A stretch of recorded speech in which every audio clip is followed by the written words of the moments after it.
छत्तीसगढ़ नगरीय निकाय चुनाव के लिए आरक्षण की बिसात बिछ चुकी है। शहर सरकार बनाने के लिए एक बार फिर उठापटक तेज हो रही है। एक तरफ जहां कांग्रेस अपने शहर सत्ता को बचाए रखने के लिए दमखम लगा रही है, तो वहीं बीजेपी भी विधानसभा, लोकसभा और अब उसके बाद शहरी सरकार में जीत दर्ज करने के लिए कमर कस चुकी है। वार्ड के आरक्षण के बाद अब महापौर और नगर पालिका, नगर पंचायत पद के लिए भी आरक्षण घोषित हो चुका है। सामान्य वर्ग महिला रायपुर, बिरगांव, कोरबा। ओबीसी भिलाई, बिलासपुर, भिलाई, चरोदा। ओबीसी महिला दुर्ग। अनुसूचित जाति वर्ग रिसाली, रायगढ़। अनुसूचित जनजाति वर्ग अंबिकापुर। सामान्य वर्ग राजनांदगांव, धमतरी, जगदलपुर, चिरमिरी। 54 नगर पालिका में 18 सीट महिला के लिए आरक्षित। नगर पालिका में 3 एससी, 2 एसटी, 4 ओबीसी और 9 सामान्य वर्ग की महिला के लिए रिजर्व। 124 नगर पंचायतों में 16 सीटें एससी के लिए आरक्षित है। एससी की 16 सीटों में 5 सीटें महिलाओं के लिए रिजर्व है। 20 सीटें एसटी के लिए आरक्षित की गई है। एसटी की 20 सीटों में 7 सीटों में से महिला चुनाव लड़ेगी। ओबीसी के लिए 26 सीटें आरक्षित है। ओबीसी की 26 सीटों में से 9 सीटों को महिलाओं के लिए रिजर्व किया गया है। 62 सीट सामान्य के लिए रिजर्व रखा गया है। 20 सामान्य सीटें महिलाओं के लिए आरक्षित है। नगरीय निकायों में आरक्षण के साथ ही जीत के दावों का दौर भी शुरू हो चुका है। 2020 में महापौर का चयन अप्रत्यक्ष रूप से हुआ था, जिसमें पार्षदों ने महापौर का चुनाव किया। पर जैसे ही भाजपा की सरकार आई, उन्होंने कांग्रेस के फैसले को बदलते हुए महापौर के लिए भी प्रत्यक्ष चुनाव कराने की घोषणा की। ओबीसी आरक्षण की पेंच फंसी थी, जिसे निकालने राज्य सरकार ने पिछड़ा वर्ग कल्याण आयोग का गठन किया। अब आरक्षण की प्रक्रिया पूरी हो चुकी है। इसके साथ ही दोनों दल अपनी अपनी जीत के दावे भी कर रहे हैं। रायपुर शहर की जनता को इस बार भारतीय जनता पार्टी का महापौर मिलेगा और वो महिला महापौर होगी। बहुत सारी समस्याएं हैं जो महिला वर्ग की रहती है, मगर पुरुष वर्ग उसको पूरा नहीं कर पाए हैं। आने वाले समय में एक महिला के महापौर बनने से वो सब समस्याएं दूर होंगी। देखिए, ये बहुत व्यवस्थित तरीके से हमारे भारतीय जनता पार्टी में इसका होता है। आपने हमारे अभी संगठन के चुनाव का एक स्वरूप देखा ही है सामने, इसलिए चयन की प्रक्रिया भी बहुत सहजता पूर्वक, सरलता पूर्वक ये भारतीय जनता पार्टी कर लेगी। कहीं किसी प्रकार का कहीं पे भी कोई दिक्कत नहीं आएगी। और हमारी जो कार्यविधि है, क्रियाविधि है, पहले से तय रहती है। अब उस के हिसाब से जैसा जैसा आगे आते जाएगा। इस प्रक्रिया से तो सबको गुजरना पड़ेगा, कभी ये तो कभी वो, कभी सुख तो कभी दुख। ये तो प्रकृति का नियम है। तो स्वाभाविक तौर पर जो खुला है उसको एक्सेप्ट करके उसी में आगे बढ़ेंगे, स्वाभाविक है। जहाँ भी बहुत सारे ऐसे पार्षद के भी जो पद रहे, उसमें भी बहुत सारे जिन वार्डों में आरक्षण की संभावना नहीं थी वहाँ भी हो गई। तो स्वाभाविक तौर पर जो जनप्रतिनिधि रहता है उनके लिए संभावनाएं कहीं न कहीं इसमें नहीं होगी, तो संगठन में बनाएंगे। निकाय चुनाव के लिए कांग्रेस पार्टी की तैयारियां पूरी है। महापौर निगमों के महापौरों का आरक्षण हो गया, पालिकाओं के भी अध्यक्षों का आरक्षण की प्रक्रिया पूरी हो चुकी है और हम पूरी तरीके से चुनाव में जाने के लिए मुस्तैद है। हमारी बूथ स्तर की कमेटियां बन चुकी हैं, हमारी जोनल कमेटियां बन चुकी है, सारे जिला कांग्रेस कमेटियों का सम्मेलन हो चुका है। हम भारतीय जनता पार्टी से बेहतर प्रदर्शन पिछले 3 चुनाव से करते रहे हैं। इस बार भी कांग्रेस पार्टी के प्रत्याशी चुनाव जीत के आएंगे। नगरीय निकायों में महापौर और अध्यक्ष पदों के आरक्षण के बाद चुनाव की तारीखों की घोषणा का इंतजार है। चुनाव की तारीखों के ऐलान के साथ ही चुनावी गहमागहमी शुरू हो जाएगी। देखना ये है कि कौन इस बार शहर सरकार में कब्जा जमाता है। रायपुर से अद्वैत नाइक की रिपोर्ट।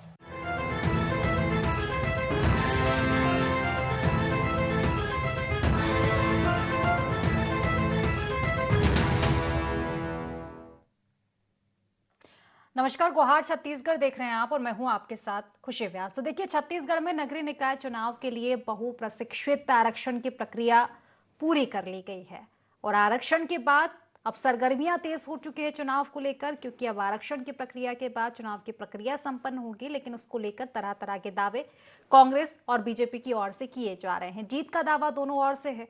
हालांकि देखा जाए तो कई बयानबाजियां और भी आ रही है, जिसकी वजह से और भी कहीं ना कहीं सरगर्मियां चुनावी तेज हो चुकी है। आरक्षण की प्रक्रिया संपन्न हो चुकी है। आपको बता दें कि खास बात यह है कि एक बार फिर से महिलाओं को आरक्षण में प्राथमिकता दी गई है और अब चुनाव के लिए जल्द राज्य निर्वाचन आयोग चुनाव की तिथि की घोषणा भी करेगा और इसी को लेकर आज हम चर्चा करेंगे। लेकिन उससे पहले गुहार पॉइंट्स जान लेते हैं। आरक्षण के बाद कैसी बन रही निकायों की चुनावी तस्वीर। प्रत्यक्ष प्रणाली से चुनाव कितना बदलेगा चुनावी माहौल? बीजेपी के पास विकास का पासा, कांग्रेस को किन मुद्दों से आशा? बैलेट पेपर के परिणाम पर भी तो सवाल ना उठाएगी कांग्रेस। तो इन्हीं सब मुद्दों को लेकर आज हम चर्चा करेंगे। चर्चा की शुरुआत से पहले खास मेहमान हमारे साथ जुड़ चुके हैं। सबसे पहले आपका परिचय करवा देती हूँ। हमारे साथ बीजेपी प्रवक्ता केएस चौहान जी जुड़ चुके हैं। कांग्रेस से हमारे साथ अमित श्रीवास्तव जी जुड़ चुके हैं और वरिष्ठ पत्रकार अनिरुद्ध दुबे जी भी हमारे साथ जुड़ चुके हैं। आप तीनों मेहमानों का बहुत बहुत स्वागत है इस खास चर्चा में। और चर्चा की शुरुआत अनिरुद्ध जी आप ही से करना चाहूंगी और समीकरण समझना चाहूंगी। हालांकि निकाय चुनाव को लेकर सरगर्मियां तो काफी पहले से तेज है। पहले बात अटकी थी अप्रत्यक्ष होंगे, प्रत्यक्ष होंगे। चुनाव की तिथि को लेकर कई बार देखा गया तो सियासत भी गरमाई है कि चुनाव टाले जा रहे हैं, नहीं करवाने के आरोप भी तमाम तरह के लगे थे। हालांकि अब आरक्षण की प्रक्रिया पूरी हो चुकी है। कैसे तमाम समीकरण आप देख पा रहे हैं? देखिए क्या है कि कांग्रेस के शासनकाल में जो अप्रत्यक्ष चुनाव का जो निर्णय लिया गया, मतलब पार्षद जो है महापौर चुनेंगे, वो बहुत क्या कहना चाहिए अविवेकपूर्ण निर्णय था। और उससे जो है कुछ नगर निगमों में निश्चित रूप से बहुत अराजकता का माहौल रहा। और ये भी मतलब दबे स्वर में बात होती रही थी कि किसी व्यक्ति विशेष को लाभ पहुंचाने के लिए पूरे सिस्टम को जो है बदल के रख दिया गया और प्रत्यक्ष से अप्रत्यक्ष चुनाव का रास्ता चुन लिया गया। और निश्चित रूप से जो है एक पत्रकार के रूप में, एक तटस्थ पत्रकार के रूप में जो प्रत्यक्ष चुनाव का जो निर्णय हुआ है, विष्णुदेव साय जी की जो सरकार ने निर्णय लिया, वो उसके लिए बधाई की पात्र है। और रही बात जो है, देखिए आरक्षण हो गया आज, उसके बाद आरक्षण के बाद का परिदृश्य है, तो निश्चित रूप से जो है इस बार का जो है महापौर चुनाव देखने लायक रहेगा, क्योंकि 5 साल का गैप जो है बहुत लंबा गैप होता है। राजधानी रायपुर की बात कर रहे हैं तो महिला सामान्य वर्ग के लिए जो है ये आरक्षित हुआ। ये जब 2009 में जब हुआ था ये महिला सामान्य वर्ग के लिए आरक्षित, तो कांग्रेस की श्रीमती किरणमयी नायक जी जो है महापौर बनी थी। और अभी भी जो है 2 बड़े जो प्रमुख नाम जो चर्चा में हैं, देखा जाए तो भारतीय जनता पार्टी की जो नगर निगम की नेता प्रतिपक्ष है रायपुर की श्रीमती मीनल चौबे, उनका नाम सुर्खियों में है। और अगर कहीं इधर कांग्रेस अगर कहीं नाम बढ़ाती है किरणमयी नायक जी का, तो वो सुर्खियों में रहेंगी। और एक दिलचस्प बात यह है कि हालांकि वहां चुनाव नहीं होना है, लेकिन रायपुर से लगा हुआ है बिरगांव नगर निगम। बिरगांव जो है रायपुर का ही हिस्सा है, लेकिन नगर निगम है, तो वहां के लिए भी जो है महिला सामान्य वर्ग के लिए आरक्षित हुआ। मतलब जो है पूरे जो है महिला नेत्रीमय हो गया है रायपुर देखा जाए। और बाकी जो है आरक्षण को लेके ऐसा उत्साह जो है आज रायपुर में दिखा, क्योंकि सारी जो है सभी जो है 14 नगर निगमों का आरक्षण जो है रायपुर में ही हुआ। तो रायपुर के जो शहीद स्मारक भवन हुआ, तो जो लोग दोनों पार्टियों के लोग मौजूद थे, कांग्रेस भाजपा के और मीडिया के, पूर्व में भी जो आरक्षण की प्रक्रिया होती रही थी, ऐसा आरक्षण की प्रक्रिया में ऐसी नेताओं की और मीडिया के लोगों की उपस्थिति और ऐसा उत्साह पहले कभी देखने में नहीं आया था। निश्चित ही उत्साह तो काफी देखा जा रहा है, लेकिन उत्साह अमित जी को लेकर, अमित जी कांग्रेस पार्टी में कितना है उन्हीं से पूछ लेते हैं। अमित जी देखिए, एक चीज देखी जाती है, ठीक है चुनाव है, अपने अपने दावे हैं, लेकिन अधिकतर चीजें ये देखी गई है छत्तीसगढ़ में कि सरकार जिसकी होगी, निकाय चुनाव भी उसी के हाथ में आएंगे। क्या इस बार बाजी पलट पाएंगे आप, देखा जाए तो जिस तरह से, क्योंकि सरकार तो बीजेपी ने बना ही ली है और पिछले जो चुनाव रहे हैं आपके लिए कहीं ना कहीं नाखुश तो होंगे उनके परिणाम से, अभी भी विकास के दावे बीजेपी कर रही है। खुशी जी, आपको बताते हुए मुझे बड़ा हर्ष भी हो रहा है और खुशी भी हो रही है कि पिछले 3 बार से अगर आप देखेंगी तो रायपुर में महापौर कांग्रेस का जीतते आए हैं। पहले डॉक्टर किरणमयी नायक जी, फिर प्रमोद दुबे जी, फिर एजाज ढेबर जी। तो 3 बार से रायपुर की जनता का प्यार और आशीर्वाद हमें मिला है।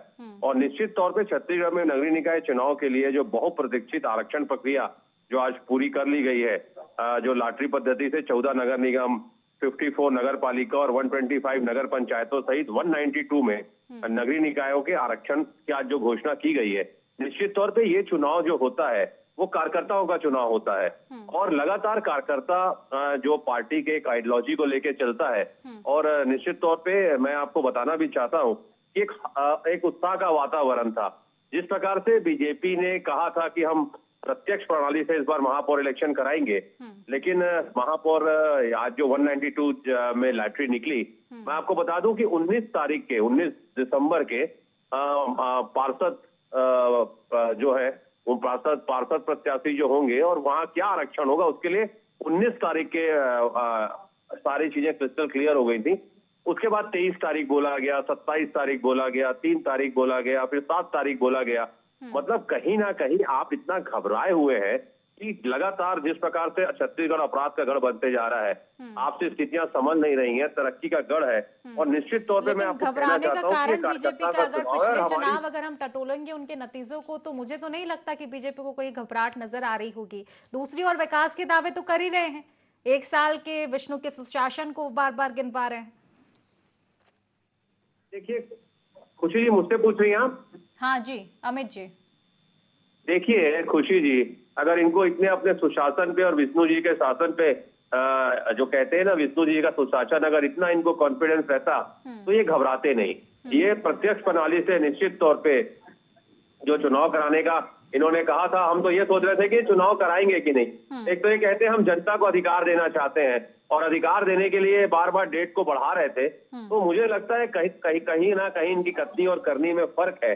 और कहते हैं ना, हम कहाँ उनसे करें वफा की उम्मीद, जो जानते ही नहीं वफा क्या है। लेकिन निश्चित तौर पे मैं आपको बता दूं कि इनका 1 साल का जो कुशासन है, जनता उसका जवाब देने के लिए बिल्कुल तैयार बैठी है। और लगातार जो अपराधगढ़ बनते जा रहा है, हम सबके लिए बहुत चिंता का विषय है कि जिस प्रकार से राजधानी हो चाहे दूसरे जिलों से जो अपराध के लगातार सूचनाएं आ रही है, सबको चिंतित करने वाली बात है।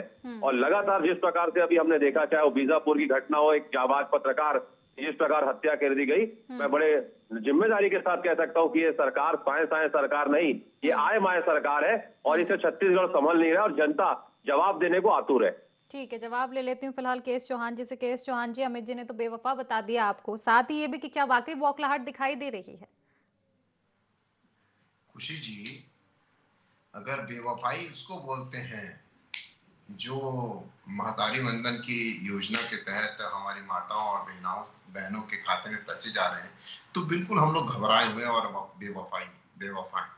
अगर बेवफाई बोलते हैं 21 क्विंटल पर एकड़ धान लेने की, 3100 रुपए में धान लेने की, बोनस देने की, पीएम आवास देने की, नई भर्तियां करने की और भ्रष्टाचार को मुक्त भ्रष्टाचार छत्तीसगढ़ बनाने की, नक्सलवाद को खत्म करने की, जो पिछले 5 साल में इन्होंने टोटल नक्सलवाद 1750 लोगों को पकड़ा नहीं है और सरेंडर नहीं करवाया, 222 नक्सलियों को मारा नहीं है। पिछले 5 सालों में 100 से ज्यादा ऊपर मुठभेड़ हो चुकी है हमारी। 11 महीने में इतना सब होने के बाद इन लोग 5 साल में नहीं कर पाए हैं जो हमने 11 महीने में कर दिया है।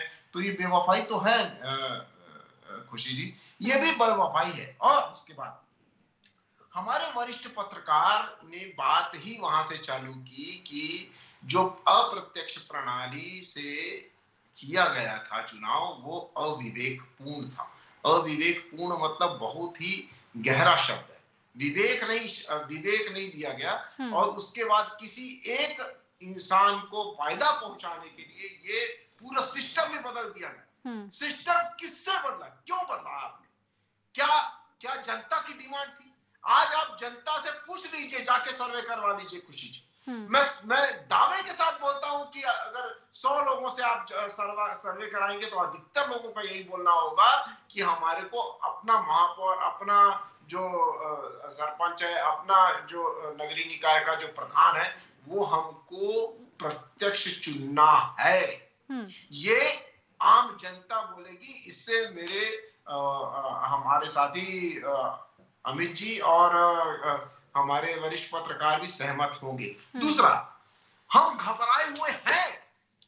क्यों घबराए हुए हैं? क्योंकि छत्तीसगढ़ जब से बना हुआ है तब से हमारी सीटें ज्यादा आई हैं इस विधानसभा में।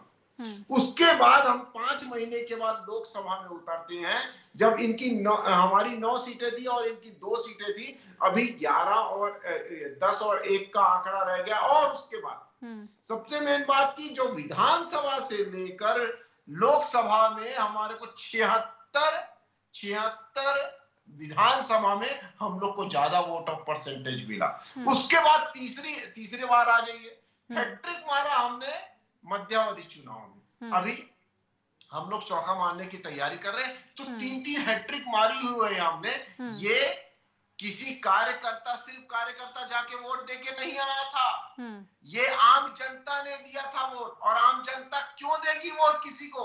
वो किसी की नहीं होती है, वो सिर्फ ये देखती है कि हमारा प्रदेश, हमारा देश, हमारा जिला, हमारा मोहल्ला कौन अच्छे से चला रहा है और वो उसको जाके वोट दे के आती है, वो सही विकल्प को चुन के आती है। उस समय आपको कितना भी प्रलोभन दे दे, कितने भी वादे कर ले, कुछ नहीं जानती है।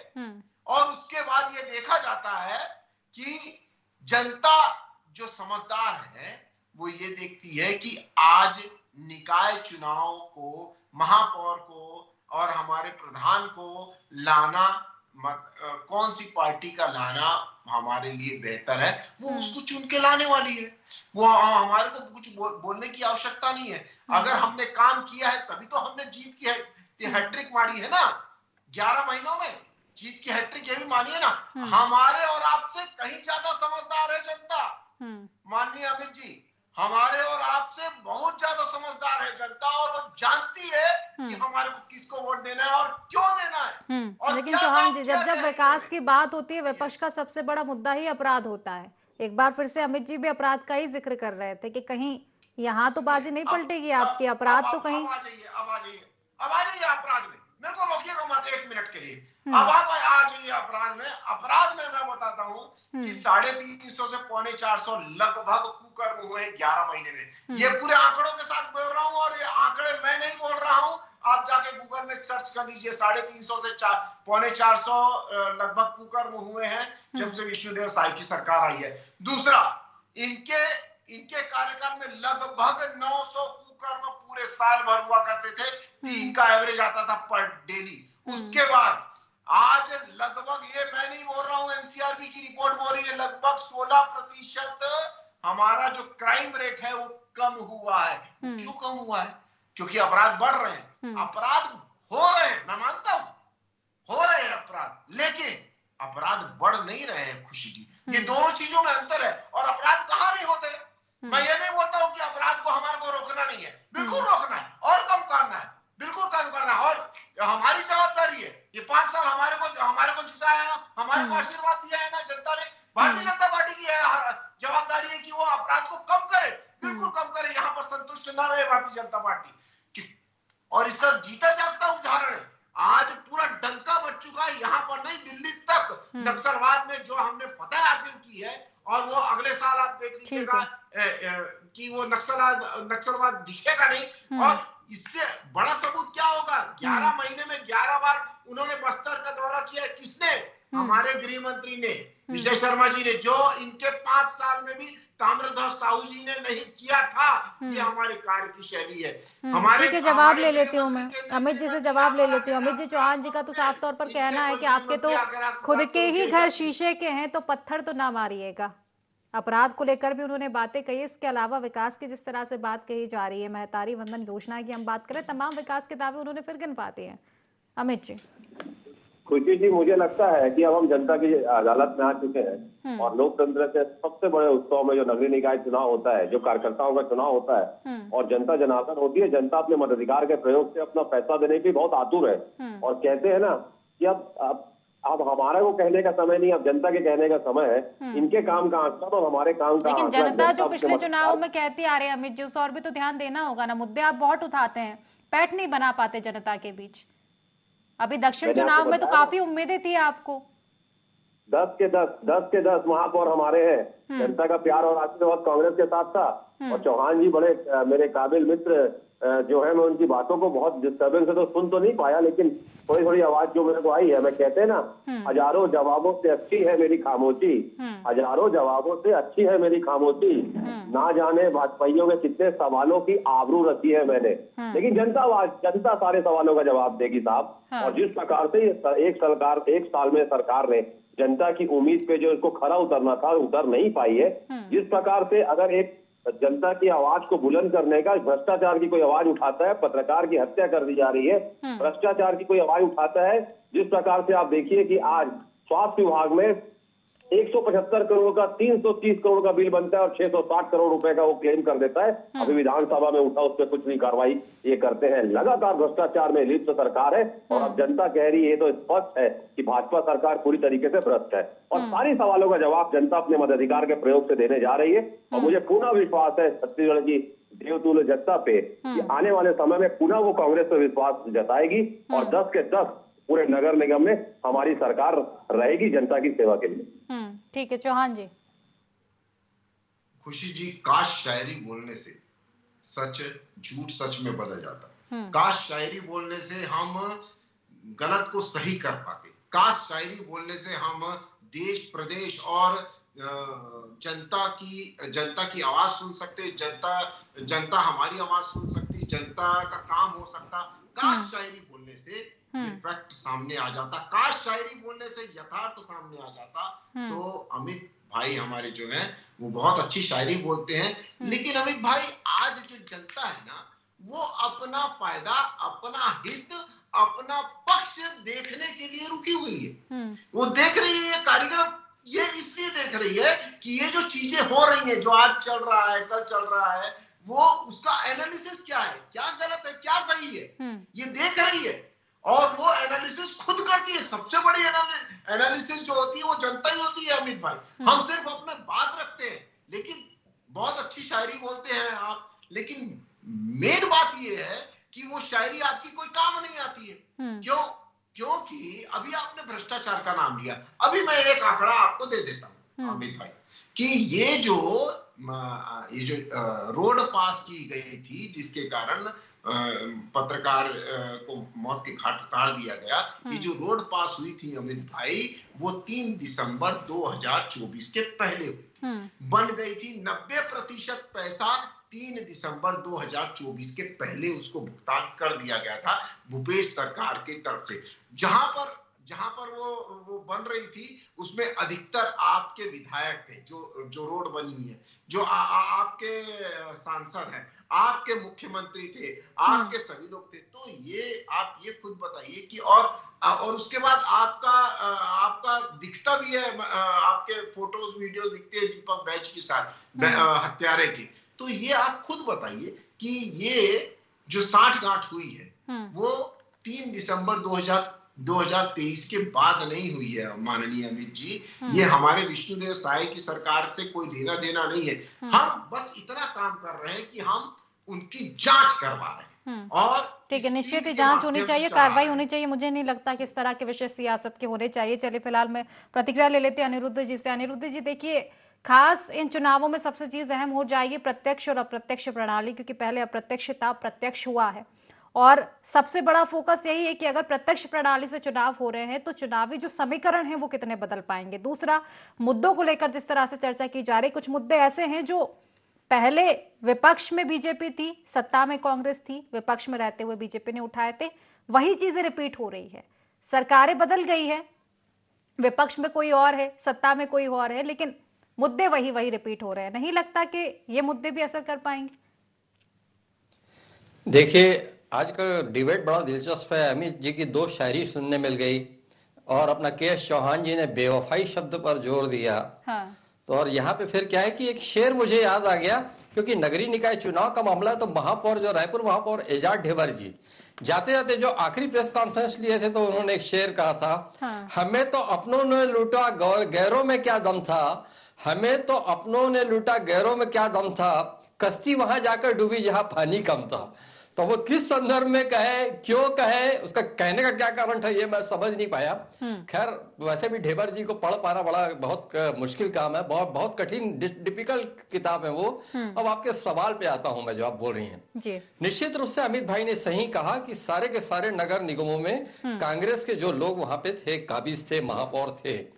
अभी 10 नगर निगमों में चुनाव है, तो भारतीय जनता पार्टी के सामने बहुत बड़ी चुनौती है। हालांकि जगदलपुर महापौर सफीरा जी जो भारतीय जनता पार्टी में शामिल हो गई थी, लेकिन निश्चित रूप से सारे महापौर जो थे कांग्रेस के थे। अब भारतीय जनता पार्टी की तरफ से कहा जा रहा है कि ट्रिपल इंजन, मतलब डबल इंजन की सरकार बन गई। केंद्र प्रदेश में बोलेगा कि नगरीय निकाय में है तो ट्रिपल इंजन की सरकार, विकास और तेजी से होगा।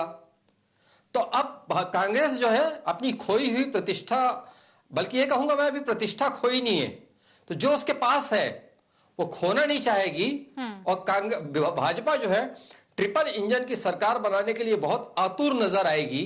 तो जो इस बार का चुनाव, जैसे मैंने वर्णन किया कि आज जो लॉटरी निकली और जो ऐसा माहौल जो पहले कभी देखने नहीं आया था, जहां तक मुझे पता नहीं क्यों ऐसा लग रहा है कि हर नगर निगम की बात नहीं कर सकता मैं रायपुर से बैठे बैठे, लेकिन अधिकांश नगर निगमों का चुनाव जो है एक इस बार अमिट छाप छोड़कर जाएगा। निश्चित ही दिलचस्प तो रहने वाला इस बार का चुनाव। और अमित जी के साथ आऊंगी। देखिए, शायराना अंदाज जो अभी फिलहाल अनिरुद्ध जी ने भी दिया ही है। हालांकि मैं नहीं कहूंगी कि महापौर जी का क्या बयान था क्या नहीं था, लेकिन जो पहली लाइन थी कि हमें तो अपने ने लूटा, मुझे लगता है कि धीमे स्वर में कहीं ना कहीं ये तो दबी आवाज कांग्रेस से हमेशा से आती रही, खासतौर पर जब चुनाव सामने आते हैं। ठीक है, दमखम आप लगा रहे हैं, लेकिन चुनाव फिर से नजदीक आ रहे हैं, इस तरह की स्थिति तो नहीं मिलेगी फिर से जो बार बार कही जाती कि कहीं ना कहीं अनबन बनी हुई है, एक अंतरकलह कांग्रेस के नाम के आगे। खुशी जी, अनिरुद्ध भैया का हम बहुत सम्मान करते हैं, हमारे बड़े भाई हैं। बिल्कुल, महापौर जी ने कहा था, जो शायरी उन्होंने कही, तो पहली लाइन उन्होंने जरूर कहा था और क्लियर किया था कि दूसरी लाइन में नहीं कह रहा हूँ। हाँ। लेकिन मैं आपको बता दूं, अभी ट्रिपल इंजन की बात अनिरुद्ध भैया ने कही, और निश्चित तौर पे छत्तीसगढ़ में एक कहावत है, 3 तिगाड़ा काम बिगाड़ा। तो कहते हैं ना कि जनता 3 लोग को पसंद नहीं करती, और डबल इंजन में ही इतना ट्रबल है जनता को, तो ट्रिपल इंजन कहाँ से वो पसंद करेगी। तो मुझे याद आ गया कि छत्तीसगढ़ में एक कहावत है, 3 तिगाड़ा काम बिगाड़ा। तो मुझे पूर्ण विश्वास है कि छत्तीसगढ़ की जनता का प्यार और आशीर्वाद पुनः। ठीक है, अब देखना पड़ेगा कौन बिगड़ेगा कौन संवरेगा। फिलहाल क्योंकि समय की कमी है, इसलिए चर्चा को ही समाप्त करना पड़ेगा। आप तीनों मेहमानों का बहुत बहुत शुक्रिया इस चर्चा में जुड़ने के लिए। तो देखिए, चुनाव जिसको लेकर निकाय चुनाव को लेकर चर्चाएं लगातार जारी, पहले प्रणाली को लेकर प्रत्यक्ष होंगे अप्रत्यक्ष होंगे, फिर चुनाव की तारीख को लेकर, आरक्षण की प्रक्रिया को लेकर लगभग अब सारी चीजें क्लियर हो गई है। आज आरक्षण की प्रक्रिया संपन्न हो चुकी है, अब इंतजार है चुनाव की तारीखों का, और इसी के साथ जो दमखम दोनों ही पार्टियां लगाती हुई नजर आ रही है। देखने वाली बात होगी कि ये नतीजे क्या कुछ कहलाएंगे। फिलहाल गुवाहाटी छत्तीसगढ़ में बस इतना ही। आप बने रहिए IND24 के साथ। नमस्कार।